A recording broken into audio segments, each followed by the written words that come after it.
Okay, welcome everybody to the May 26th, 2022 REI USA Short Sale Supergroup meeting. We've now moved to the fourth Thursday instead of the fourth Wednesday of each month. Had three other events on Wednesdays getting way too crowded and stuff like that. So looks like Thursdays are wide open for a lot of people. So we're the fourth Wednesday of each month going forward here after May 26, 2022. A little bit of mess up with getting this invitation out. So you're probably watching this on a recording.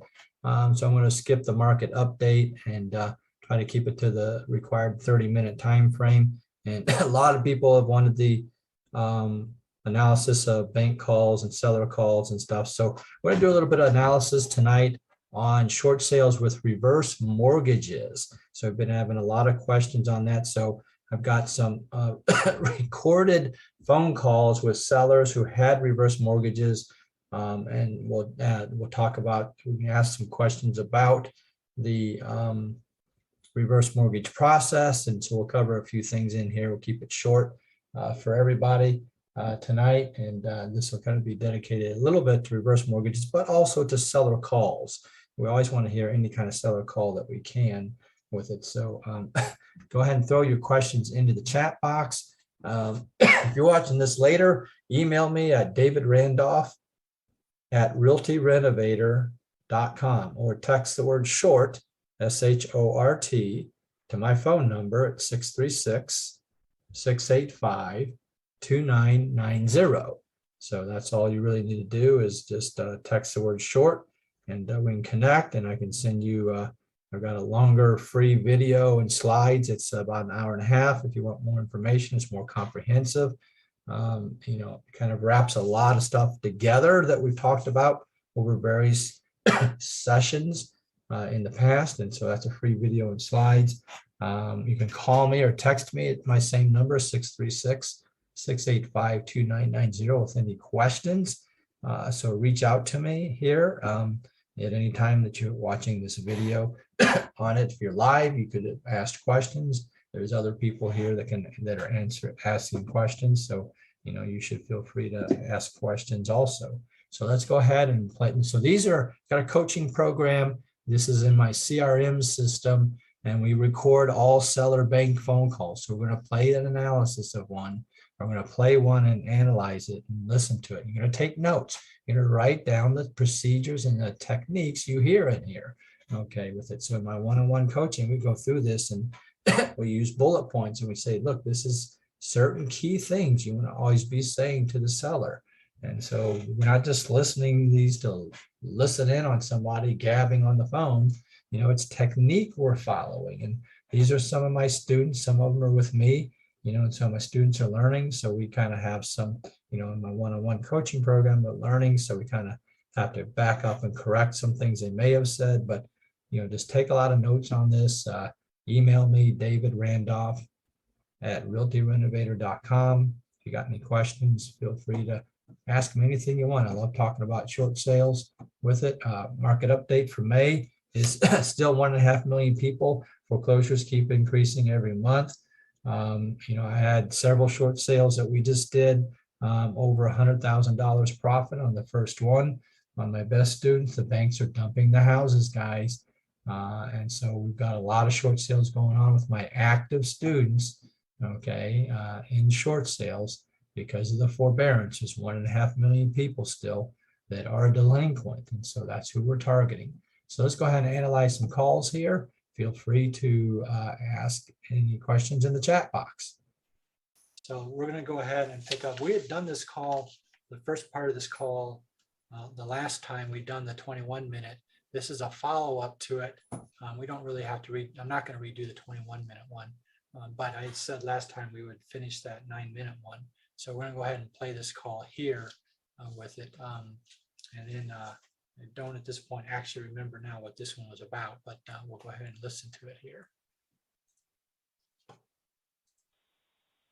Hello. Hey, Ken, this is Lori. Hey, Lori, what's happening? Not much. How are you? Good. How are you? I'm doing okay. Right on. So you haven't heard from the bank? No. Okay. And I'm guessing from a text you sent me, you hired an attorney? No, Oh, let's see. Wasn't that your text that said something about an Hang on. I'm sorry, babe. Hang on 1 second. Okay, I do have to stop it right here to interject this comment. Okay, I want to applaud Lourdes for the "Hey babe" comment. Okay, she rolled with the punches and she kept right on going with the phone call. Okay, I don't think I that just commented in my head, babe. exactly, but she rolled with it. Okay, she I went laughed. right on it. Okay, she's focused. She let that one kept right on rolling through.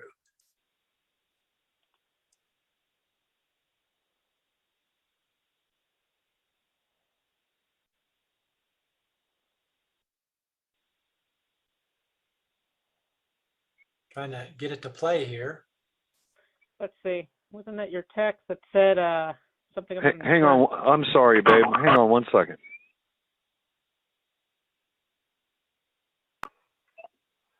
Hey, David, how you doing, man?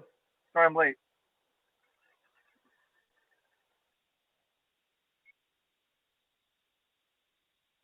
Sorry about that. What did the text say that made you think that?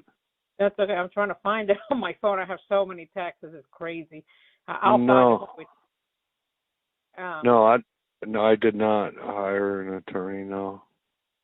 Oh, here you said. Here it is. 5 to 7 days to whom be able to get foreclosure attorney to have info released to him or her. Did that come from them? Did that come from the bank?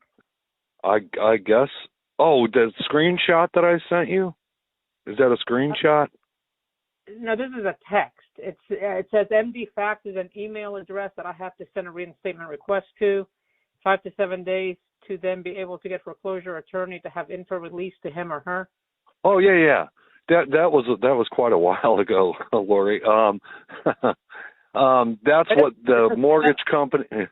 That's what the mortgage company had told me when I called them. I gotcha. Okay. Yeah, that there's some kind of foreclosure attorneys on their. Okay, now I want to stop it here. I think what I'm trying to point out on this one is that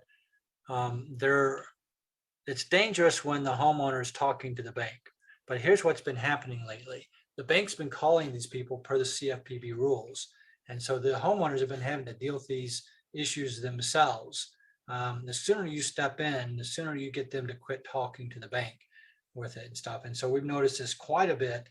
And it's also probably one reason we have, so many short sales going on with my students who are sending out marketing letters, is that the bank's already been pressuring them, to do something. And so now when they, when you reach out as someone who's an expert, they would much rather talk to you with their questions than the bank with it and stuff. But that's kind of some of what we're looking at here on this one. I'm not sure if I'm, actually, I think that it's getting short on time. I tell you what, I'm going to, that's my point to this here. Okay, I'm going to go ahead and skip this one because I got more important ones that I want to play with it. But, just, when they're dealing with the bank, you need to find out, what it was that they've already screwed up with the bank. Okay, so that's why Lourdes was trying to find out what exactly did that text say. Is the bank saying this or is the foreclosing attorney saying it? And so she was trying to find out what it was that they were actually doing. But let's go ahead and skip this one because I'm going to save some time. I'm going to get on to the next one here. Okay. Okay, so here's this one here.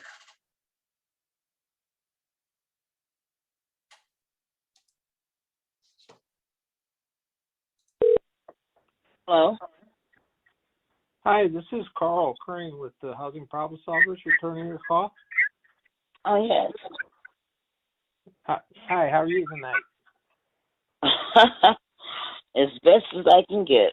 I received a letter in the mail about the foreclosure. Yes, ma'am. And so I was trying to wonder what you had to tell me about the situation. The first time I've ever been in a situation like this, so I really don't know. Sure, I can help. I can help, clear up some of the cobwebs there.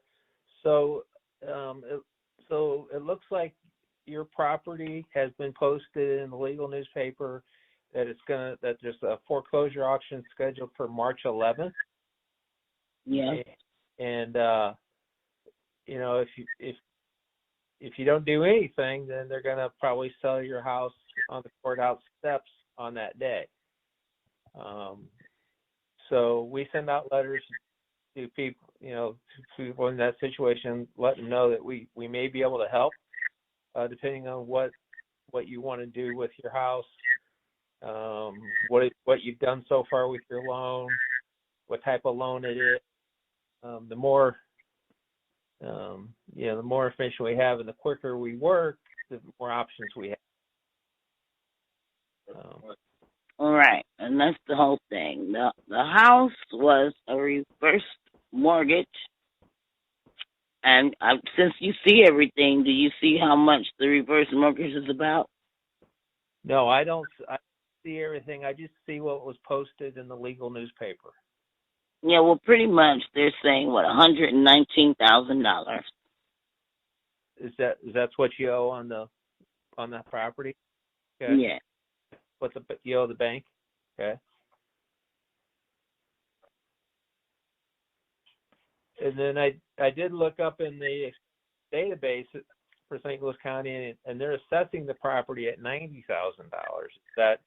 What do you think the value of your property is? If you were to sell it, give it to a real estate agent and have them sell it for you, what do you think your property would be valued at? I'm not in that type of field, so I don't even know how it goes. It's a 2-bedroom house. It's 2 bedrooms. It's a living room, dining room, kitchen, downstairs. It's a fireplace in here as well, but downstairs it's a complete laundry room, and then there's a separate bedroom down there, and then it's also a built-in bar down there with another room.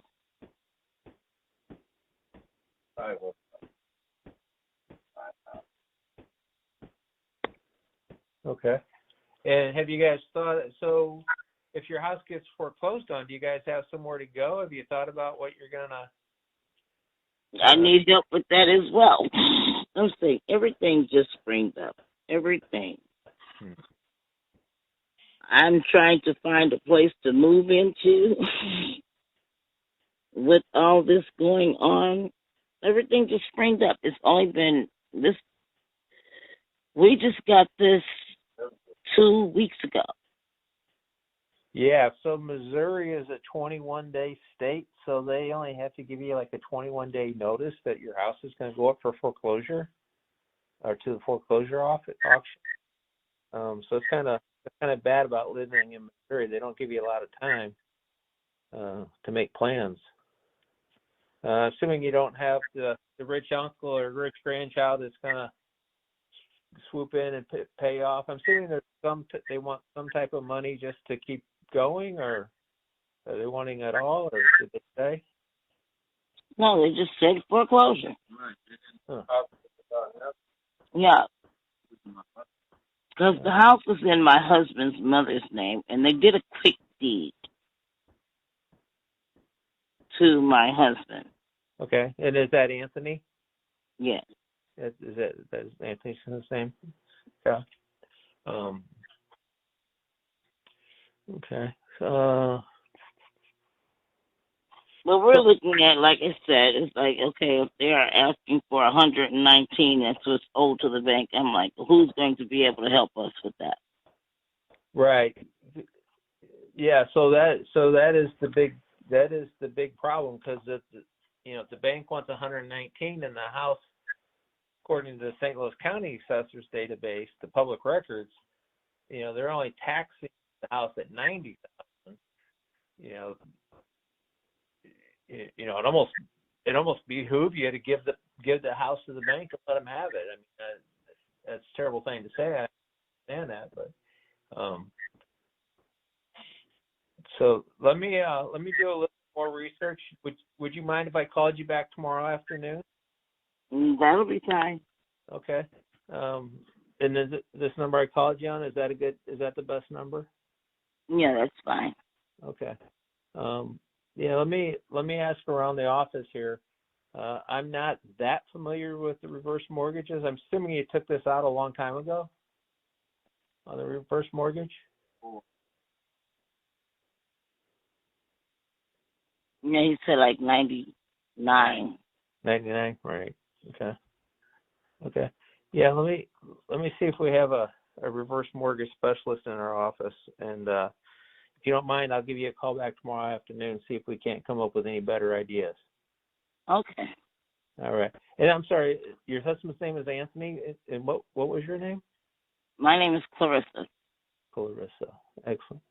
Well, it was a pleasure talking tonight, Clarissa. I appreciate you taking my call so late, and if it's okay, we'll give you a call tomorrow afternoon. Okay. Thank you, ma'am. Thank Try you. to. Okay, so yeah, I am Carl's expert in the office on reverse mortgages. So, but yeah, that it's kind of, it's hard to do those because, you need a lot of information about when it was created. Something I talked about earlier, I want to reiterate too, is the, when you're talking to the homeowner, you're trying to find out about the loan and the type that it is. And when we talked about the loan modification, that's a requirement of FHA. It's not a requirement of other types of loans. And, we don't have time to go through each of the loan types, and what you're looking at as far as do they require or not require a loan mod. But it is FHA, the majority, half of your short sales are probably FHA, which is unfortunate in a way, but, because they do a full appraisal on it. But, when you're finding out about that loan mod side, what's falling in line with that I didn't really emphasize enough to you was you also want to do this. Do you want to keep the house or do you want to move? Okay. Did you hear how Carl kind of got that in there? Okay. With it and stuff, he's trying to find out about the condition of the home that hits the pain points for them. If there is anything wrong with the home, that makes them say it's 2-bedroom. It's, it's got a water, whatever kind of stuff you're wanting to get them to realize, do you want to keep your house or not?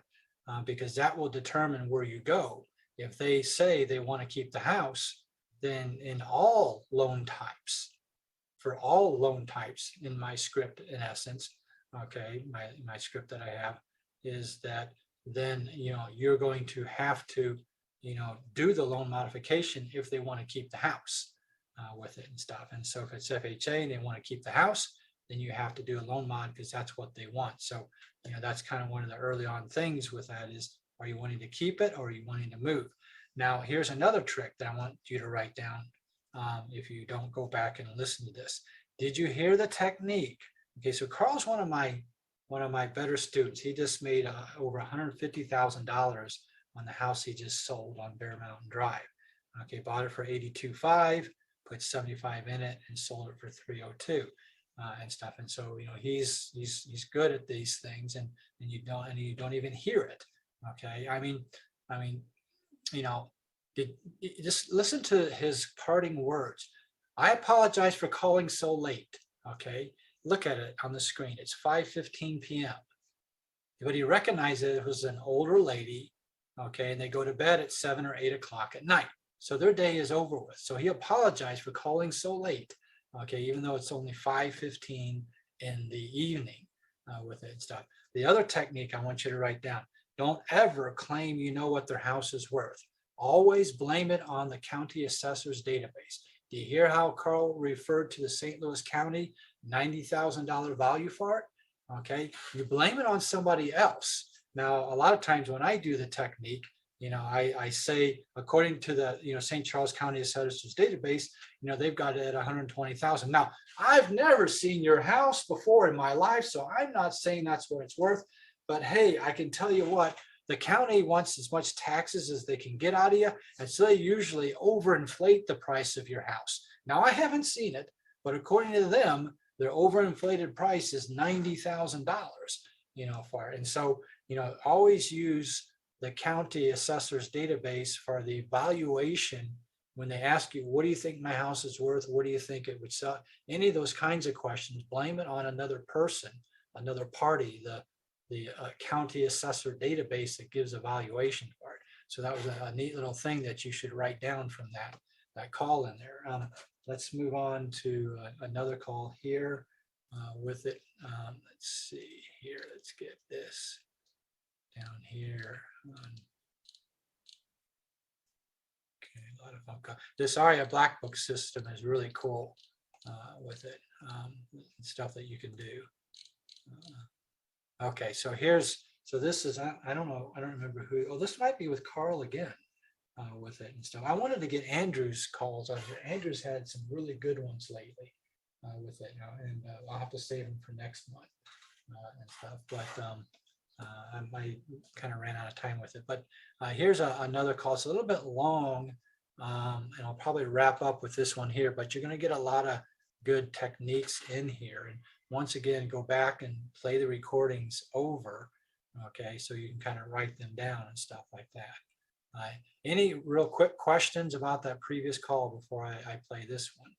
Just unmute or throw it in the chat box. And during the whole call, you can throw your questions in the chat box during the call. Okay, I can actually watch that because I can then, I can then watch it because I'm not having to speak in front of you.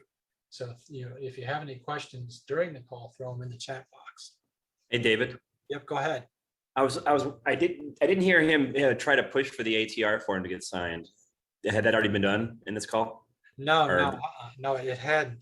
Yeah, he was perplexed by the reverse mortgage. He didn't know what to do. He didn't know if he wanted to do it. Okay, and so he was literally not, confused on what to do with reverse mortgage. That's why he kind of pretty much ended the call pretty quickly.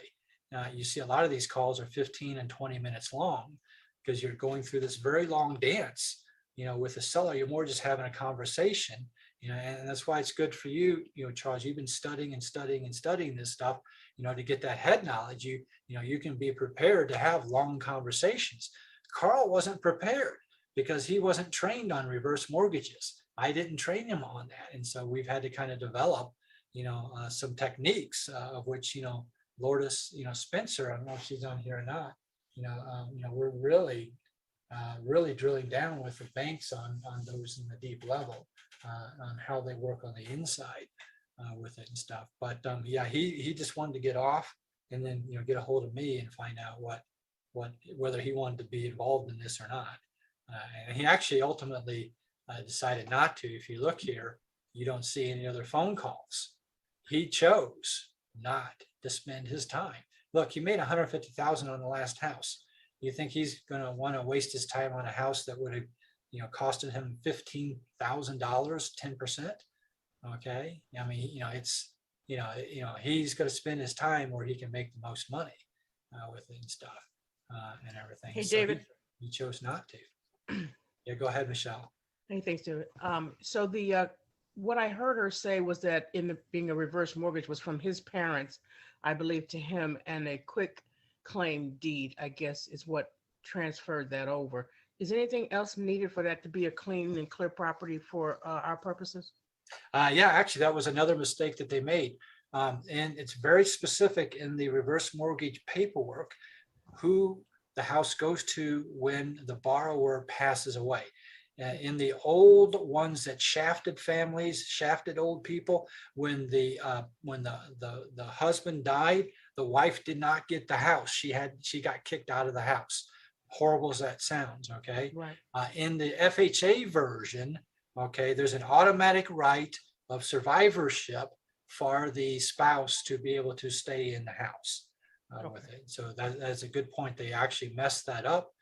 Quitclaim deed did nothing with it and stuff. And so we chose not to pursue it. Okay, Good catch on that. Thanks. And stuff. Okay, so let's go ahead and listen. We'll wrap it up here. We'll run just a couple minutes late and then